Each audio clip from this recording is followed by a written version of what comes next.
Guys welcome to my YouTube channel. Guys आज की इस वीडियो में हम बात करेंगे कि बोर्ड एग्जाम में आपको अपने नंबर को कैसे बढ़वाना है और जो छात्र ठीक है फेल हो गए यानी अनुत्तीर्ण हो गए उनको कैसे वो पास हो सकते हैं। ठीक है, पूरी डिटेल्स में वीडियो है। आपको फॉर्म कहाँ मिलेगा, कितने पैसे लगेंगे, फीस कितने लगेंगे, फॉर्म कहाँ जमा करना है और पास होने के क्या और तरीके हैं और नंबर बढ़वाने के क्या तरीके हैं। अगर 3 विषय में फेल होता हूँ तो क्या होगा, 2 विषय में फेल हूँ तो क्या होगा, 1 विषय में फेल हूँ तो क्या होगा। अगर मैंने उम्मीद लगाया था इंग्लिश में 70 मार्क्स का, ठीक है, कितने मार्क्स का, 70 मार्क्स का, और मेरे मार्क्स जो आए हैं मैंने कितना ऑब्टेन यानी प्राप्त किया है मार्क्स, केवल 45। ठीक है, तो इसके लिए हमें क्या करना पड़ेगा, ये तमाम तरह के आपके सवाल और आपके कमेंटों का जवाब लेकर आज की इस वीडियो में मैं हाजिर हूं और आपको पूरी डिटेल्स में सब कुछ समझाऊंगा। ठीक है, इस वीडियो को देखने के बाद आपको कोई और वीडियो देखने की जरूरत नहीं है। बहुत सारे आपने वीडियो देखा होगा बट आपके अभी भी डाउट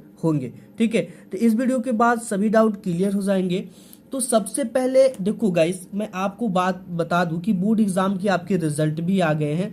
ऐसे में कुछ छात्र बहुत अच्छे मार्क्स से पास हुए तो वही कुछ छात्र कुछ सामान्य मार्क्स, तो वही कुछ छात्र को उम्मीद से कम नंबर, तो कोई छात्र अनुत्तीर्ण हो गया है। ठीक है, ऐसे में छात्रों के पास कितने ऑप्शन है, तो ऐसे में छात्रों के पास 2 ऑप्शन है। कितने ऑप्शन बचे हुए हैं, 2 ऑप्शन बचे हुए, जिसमें कि वो इसी साल यानी कि करेंट ईयर में, ठीक है, वो क्या कर सकता है, करेंट ईयर में, इस ईयर में ये पास हो सकता है। इसके लिए क्या प्रोसेस अपनाना, बोर्ड से आपको नंबर बढ़ाने की 2 चांस देता है स्टूडेंट को बोर्ड। ठीक है, तो 2 चांस कौन कौन से, क्या प्रोसेस है, कितने विषय पर ये चांस मिलता है, क्या नियम है इसके। ठीक है, तो इन दोनों प्रोसेस को हम डिटेल्स में समझेंगे। यहाँ से ये 2 प्रोसेस, ठीक है, सबसे पहला जो प्रोसेस है वो आपका इम्प्रूवमेंट है। ठीक है, तो यहाँ से ये इम्प्रूवमेंट, और एक आपका है जो है कंपार्टमेंट एग्जाम। ठीक है, इस एग्जाम के तहत क्या क्या आता है सब कुछ डिटेल्स में समझेंगे। अब देखो ये क्या है, इम्प्रूवमेंट एग्जाम क्या है और कंपार्टमेंट एग्जाम क्या है और इसको कौन से स्टूडेंट दे सकते हैं। ठीक है, तो सबसे पहला जो इम्प्रूवमेंट है इसको समझते हैं।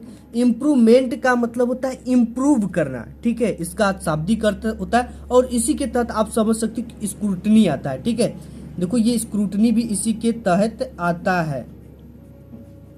इसका मतलब क्या होता है और इसका मतलब क्या होता है। ठीक, इम्प्रूवमेंट यानी इम्प्रूव करना कि मैंने इतना ही मार्क्स पाया है। इसमें आपका क्या होता है, कम नंबर आपके आते हैं। ठीक है, तब के लिए प्रोसेस है, कम नंबर आप अगर बढ़वाना चाहते हो तब ये प्रोसेस करना पड़ेगा। और इसमें अनुत्तीर्ण या आप फेल हो गए हो तब के लिए ये कंपार्टमेंट है। ठीक है, तो कम नंबर के लिए आपको एक इम्प्रूवमेंट और स्क्रूटनी सेम ही बात है, बिल्कुल अंतर नहीं है इस दोनों में। इसके लिए आपको क्या करना पड़ेगा, ठीक है, कम नंबर आपको, जैसे कि आपने उम्मीद लगाया था कि मेरे इंग्लिश में 70 मार्क्स आएंगे, कितने मार्क्स आएंगे, इंग्लिश में हमारे 70 मार्क्स आए, बट आपकी जो मार्क्स आए हैं ना वो कितने आ गए, आपने प्राप्त कर लिया 45 मार्क्स आए। ठीक है, तो इस सिचुएशन में आप क्या करोगे, इम्प्रूवमेंट या स्क्रूटनी करोगे। ठीक है, ये स्क्रूटनी, तो इस सिचुएशन में आपको क्या करना पड़ेगा, स्क्रूटनी के लिए पर विषय आपको 500 रुपया लगता है। ये आप जान जाओ कि अगर आप स्क्रूटनी करा रहे हो तो पर विषय आपको कितना जमा करना पड़ेगा, 500 रुपया जमा करना पड़ेगा। ठीक है, तो इसके लिए आपको कहाँ जमा करने पड़ेगा ये भी मैं आपको बताऊंगा। ठीक है, तो 500 रुपया जमा करना पड़ेगा। और आपने अगर 45 मार्क्स पाया है तो एक चीज़ मैं क्लियर कर देना चाहता हूँ कि आपने इम्प्रूवमेंट फॉर्म भर दिया, स्क्रूटनी फॉर्म भर दिया और आप गए अपनी कॉपी को जांच कराने। ठीक है, तो आपकी कॉपी में 45 मार्क्स मिला था, अगर वो मार्क्स आपके 40 हो जाते हैं किसी तरह से, ठीक है, अगर मार्क्स कम आ जाते तो भी आपको रिजल्ट 45 वाला ही मिलेगा। ठीक है, ये नहीं कि आपको दूसरा रिजल्ट मिलेगा। अगर आपने 45 मार्क्स पाया, उससे एक नंबर 45 प्लस 1 मार्क्स और पा जाते हो 46, तो आपको एक नया रिजल्ट मिलेगा। ठीक है, एक नई रिजल्ट आपको मिलेगी। तो इसके लिए आपको पर विषय 500 रुपया लगेगा। ठीक है, तो यहाँ से एक नंबर भी आप ज़्यादा पाते हो तो आपको नया रिजल्ट मिलेगा। और यहाँ अगर 45 से 40, 35, 30 भी अगर आपको मिलता है तो आपके पूरे की उतने वही रिजल्ट मिलेगा 45 वाला। ठीक है, देखो इसमें होता क्या है इम्प्रूवमेंट और स्क्रूटनी में कि आपकी जो कॉपी होती है ना, कॉपी जो आपकी इसमें दोबारा रीचेक नहीं होती है। ठीक है, अगर ये सपोज उदाहरण समझो आपकी, अगर आपने किसी भी, जैसे 5 मार्क्स का कोई क्वेश्चन है, कितने मार्क्स का है, 5 मार्क्स का कोई क्वेश्चन है और उस क्वेश्चन में आपको एग्जामिनर दिया है 3 मार्क्स, 3 या 2 मार्क्स, ठीक है, तो ये मार्क्स आपके बढ़ेंगे नहीं, वो जितना दिया उतना ही मार्क्स रहेंगे। तब आप सोचोगे तब इसका क्या मतलब है? इसका यही मतलब है कि आपकी कॉपी की, ठीक है, आपकी कॉपी की दोबारा जांच की जाएगी अगर कोई भी क्वेश्चन जांच नहीं किया गया है। सपोज कोई क्वेश्चन एग्जामिनर काफ़ी फास्ट चेक करता है, कोई क्वेश्चन छोड़ दिया है, तो उस सिचुएशन में उस क्वेश्चन को क्या किया जाएगा? जांच किया जाएगा, ठीक है, उस क्वेश्चन को क्या किया जाएगा? जांच किया जाएगा। अगर एक चीज जांच किया जाएगा, इसमें नंबर बढ़ेंगे तो आपके नए रिजल्ट आएंगे। और इसके साथ ही साथ कॉपी में जितना भी आपने मार्क्स ऑब्टेन किया है यानी प्राप्त किया है, तो उस मार्क्स की गणना की जाएगी। क्या की जाएगी? गणना की जाएगी। तो गणना में अगर आपके मार्क्स ज़्यादा आ जाते, जैसे भूल चूक हो जाता है एग्जामिनर से कि आपने पाया ये 69 नंबर, तो एग्जामिनर भूल के यहाँ पे 59 नंबर चढ़ा दिया है, तो यहाँ से अगर आपका 10 मार्क्स बढ़ता है तो ये जांच किया जाता है, ठीक है, पूरे नंबर को गिना जाता है कि कितने मार्क्स आपका है। इसके बाद यही सब नंबर बढ़ते और रीचेक कॉपी नहीं होती। आप ये चीज़ें अपने दिमाग से हटा दो कि जो क्वेश्चन चेक हो गए, जो 5 मार्क्स का था उस पर 3 मार्क्स मिल गए, तो उसमें फिर से 1 नंबर नहीं बढ़ाया जाएगा, ठीक है, ये चीज़ें क्लियर हो गई। तो ये है आपका इम्प्रूवमेंट, इसे स्क्रूटनी कहते हैं। इसके लिए आपको 500 रुपया पर विषय इसका फॉर्म कहाँ मिलेगा वो भी मैं अभी बताऊंगा आपको, ठीक है। पर विषय आपको कितना लगेगा? 500 रुपया लगेगा स्क्रूटनी के लिए, वो भी आपका ये SBI की ट्रेजरी ब्रांच पर, ठीक है, आपके गांव मोहल्ले चाहे जहां भी तहसील पे SBI की जो ट्रेजरी ब्रांच होती है वहीं पर जमा करना पड़ेगा और बैंक की तरफ से आपको चालान के रूप में एक रिसीविंग दी जाती है, ठीक है। और इसके बाद नेक्स्ट है, ये चीज़ें तो आप समझ गए कि नंबर कम है तो आप यहाँ से बढ़ा सकते हो। और जो छात्र फेल हुए, ठीक है, फेल छात्रों के लिए कंपार्टमेंट परीक्षा है और इन दोनों के लिए आपको हिंदी में पास होना जरूरी है, ठीक है। इम्प्रूवमेंट एग्जाम देने के लिए भी हिंदी में पास होना जरूरी है। इसमें क्या है? हिंदी में पास होना अनिवार्य है, ठीक है, हिंदी में पास होना इसमें भी अनिवार्य है, हिंदी में पास होना अनिवार्य है। तो यहाँ पे आप सभी विषय का इम्प्रूवमेंट या स्क्रूटनी दे सकते हो। और कंपार्टमेंट के लिए मैं अलग से आपको बता देता हूँ, 10th 12th दोनों के लिए। यहाँ पे आप समझो कि स्टूडेंट के लिए कंपार्टमेंट परीक्षा, ठीक है, 10th वालों के लिए, 12th वालों के लिए। अब देखो इन 10th 12th कंपार्टमेंट में वही छात्र बैठ सकता है जो कि 10th हिंदी में पास हो और 12th हिंदी में पास हो, ठीक है। हिंदी में आपको पास होना अनिवार्य है, अदरवाइज आप कंपार्टमेंट परीक्षा नहीं दे सकते हो। इस चीज़ से आप क्लियर हो जाओ, ठीक है।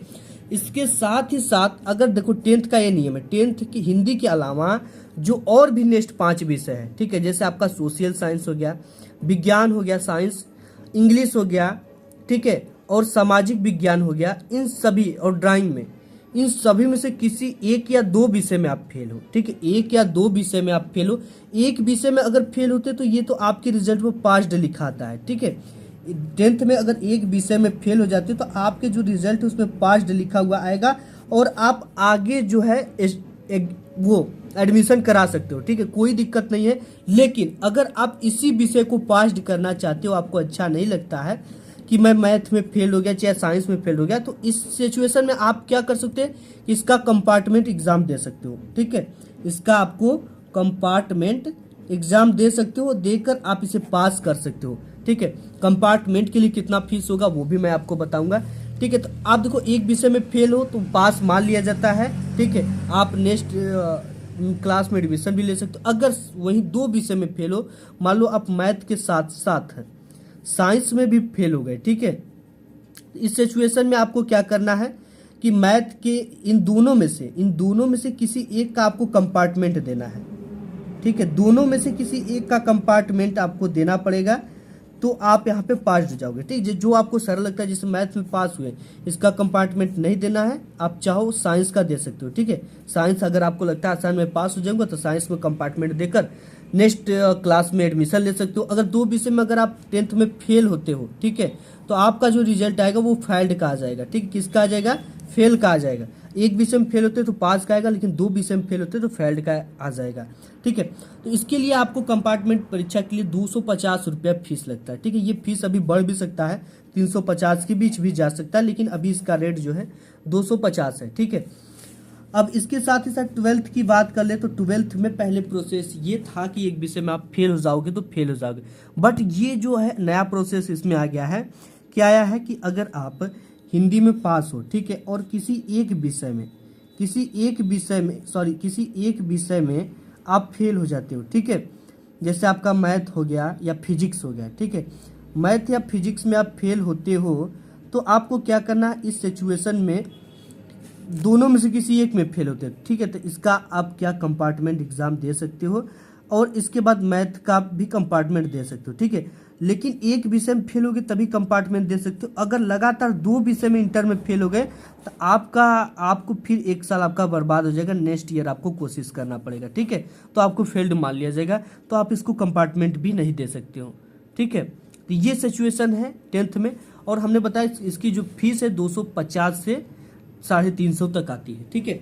और इन सभी के फॉर्म आपको कहाँ मिलेंगे, ठीक है, यहाँ पे देखो सर्च कर लिया हमने यूपीएमएसपी, और यहाँ पे सर्च बार में खोल लेना यूपीएमएसपी, एंड जैसे यूपीएमएसपी खोलो यहाँ पे यूपीएमएसपी की वेबसाइट खुल गई, ठीक है, और यहाँ पे आपने गूगल पे यूपीएमएसपी सर्च किया, और यहाँ पे आप देख सकते हो ये है स्क्रूटनी के लिए ऑनलाइन आवेदन परीक्षा 2023, ठीक है, और सभी महत्वपूर्ण लिंक यहाँ पे आपको इस पर क्लिक करना है, एंड क्लिक करोगे तो आपके सामने एक फॉर्म आ जाएगा, ठीक है। तो यहाँ पे देख सकते हो हाई स्कूल इंटर की उत्तर पुस्तिकाओं की संरक्षा यानी देखो जो स्क्रूटनी होता है इसका मतलब होता है फिर से गहन जांच, ठीक है, गहन जांच का मतलब होता है विधिवत जांच करना, ठीक है, अति सावधानी पूर्वक से की गई जांच। देखो यहाँ परीक्षा और वर्ष फॉर्म, यहाँ पे आपको लिंक खोले पे क्लिक करना है, एंड जैसे आप लिंक खोले पे क्लिक करोगे डाउनलोड सिक्योरिटी नोटिफिकेशन डेट, ठीक है, नोटिफिकेशन का डेट आप जारी कर देख सकते हो, यहाँ से डेट को जारी कर, ये पीडीएफ आपको मिला है कि कब कौन से विषय का होगा, तो यहाँ से आपको क्लिक करना है, एंड क्लिक करने के बाद आपको पीडीएफ डाउनलोड कर लेना है, ठीक है। यहाँ से जैसे आप पीडीएफ डाउनलोड कर लेंगे तो इसके बारे में देखो सब कुछ है डिटेल्स में बताया गया कि देखो 500 रुपया जमा करना पड़ेगा, ठीक है, स्क्रूटनी के लिए हमने बताया, स्क्रूटनी के लिए ये देख सकते हो पूरा डिटेल्स आप यहाँ पे पढ़ लेना, ठीक है, 500 रुपये की दर से 19 मई, देखो इस हेतु ऑनलाइन आवेदन पत्र स्वीकार किए जाने की अंतिम तिथि 19 मई 2023 है, इससे पहले आप कभी भी भर सकते हो, यानी डेट स्टार्ट हो गया और अंतिम डेट जो है ये 19 मई दे रहा है, ठीक है। तो इस चीज़ को आपको ध्यान देना है, और यहाँ पे फॉर्म भर देना है, कहाँ कहाँ पे भरना है, कैसे जमा करना है, तो यहाँ पे सब कुछ देखो, डाक स्पीड, ठीक है, कोरियर अथवा डाक से भेजा गया कोई भी आवेदन पत्र आप लाइन स्वीकार नहीं किए जाएंगे, दिनांक 19 मई के पश्चात जमा किए गए चालान के साथ प्रेषित संरक्षा के आवेदन पत्र पर किसी भी प्रकार की कार्रवाई किए जाना संभव नहीं होगा, जिसके लिए संबंधित परीक्षार्थी ही उत्तरदायी होंगे। तो वही बैंक की तरफ से जो आपको चालान रिसीविंग होगा उसी का शुल्क इसके साथ लगाना पड़ेगा, ठीक है। ये पूरी डिटेल्स पढ़ लेना, आप अच्छी तरह समझ में आ जाएगा, वीडियो काफ़ी लंबा हो जाएगा इसलिए मैं इस चीज़ को नहीं डिटेल्स बता सकता हूँ। और देखो ये तो हो गया, ठीक है, ये नोटिफिकेशन रही, अगेन मैं बैक करता हूँ, देखो यहाँ पे हाई स्कूल के लिए कुछ आवेदन है, इसको भी आप देख सकते हो, और यहाँ पे फॉर्म आपको कहाँ पे मिलेगा, ठीक है, अपना आवेदन पुनः नोट ट्रेजरी चालान फॉर्म डाउनलोड करें, ये फॉर्म है, यहाँ पे आप देख सकते हो, इस पर क्लिक करना है, ठीक है, और पीडीएफ ओपन कर लेना है, और ये फॉर्म है, ठीक है, ये फॉर्म देख सकते हो आप क्या क्या इसमें भरना है, ये कोषागार बैंक का नाम और शाखा बैंक का आईएफएससी कोड भी भरना है, जिस व्यक्ति का पद नाम व्यक्ति आवश्यक उस संस्था के नाम की धनराशि जमा की जाए, जहाँ पे आपने धनराशि एसबीआई ट्रेजरी में जमा किया उसका सब कुछ यहाँ पे लिखना, अपने बैंक का आईएफएससी कोड वगैरह सब कुछ लिखना है, पंजीकृत संस्था का अपने नाम लिखना है, जमा की गई धनराशि का विवरण, धनराशि किस हेतु जमा की जा रही इसका भी विभाग के पक्ष में जमा की जा रही, चालान की सकल राशि, चालान की निबल राशि, ये सब चीज़ें आपको भरना है, ठीक है, यहाँ पे टिक वगैरह करना है, धनराशि अंकों में लिखना है, ये सब चीज़ें आपको यहाँ पे भरकर इस फॉर्म को कोषागार बैंक के प्रयोगार्थ, ये देखो जब जमा करोगे बैंक में तब ये पैसा आपको यहाँ पे वो सब चीज़ें डाल देगा, ठीक है। तो यहाँ पे आप देख सकते हो, और यहाँ पे रोकड़ ये पैसा जब जमा करोगे बैंक में तब के लिए फ़ोटो वगैरह अपना सब कुछ यहाँ पे डिटेल्स दे देना, नोट वगैरह सिक्के जितने जमा करोगे ये सब यहाँ पे, ये फॉर्म आपको यहाँ से मिलेंगे, आप कहीं भी कोई भी कंप्यूटर सेंटर पे इसको निकलवा सकते हो डाउनलोड कर। अब मैंने डाउनलोड कर लिया, आपको कहोगे तो इसका लिंक मैं दे दूंगा वीडियो के डिस्क्रिप्शन बॉक्स में, वहाँ से आप डाउनलोड कर लेना, ठीक है। ये फॉर्म की डेट है वगैरह सब फॉर्म यही है, अब इसमें और कुछ भी नहीं करना, आपको ये बैंक में जमा करना है पैसा जो सब कुछ, एक आपको चालान राशि मिलेगी उसी के साथ आपको इस फॉर्म को जमा करना है, ठीक है गाइस। तो ये आप ओपन करोगे, ठीक है, यहाँ से मैं पीडीएफ आपको दिखा देता हूँ, ये स्क्रूटनी का डेट जारी हो गया है, आप यहाँ से भरना स्टार्ट कर दो, एंड यहाँ पे हाई स्कूल आवेदन के लिए यहाँ पे क्लिक करना, और इंटरमीडिएट आवेदन के लिए आपको क्लिक करना, अपना पुनः डाउनलोड करने के लिए ये क्लिक करना, जैसे हाई स्कूल का आपको स्क्रूटनी भरना है, ठीक है, ऑनलाइन, तो यहाँ पे आपको क्लिक करना है, ऑनलाइन आवेदन के लिए यहाँ पे अपना 10 अंक का रोल नंबर भर देना है और आपका जन्मतिथि। ठीक है, गेट डाटा पे क्लिक करना। हमारे पास अभी कोई रोल नंबर नहीं है, अदरवाइज़ मैंने ऑनलाइन चेक किया था बट अभी कोई है नहीं तो आपको मैं यहाँ पे इंटर 10 अंक का रोल नंबर और यहाँ पे date of birth, get data पे क्लिक करना और पूरी प्रोसेस आगे की कर लेना है। ठीक है, इसी तरह से आपको इंटर वाले में भी करना है और हाई स्कूल में भी सेम प्रोसेस करना है। तो आज की इस वीडियो में बस इतना ही, मिलूंगा एक नेक्स्ट वीडियो में, तब तक के लिए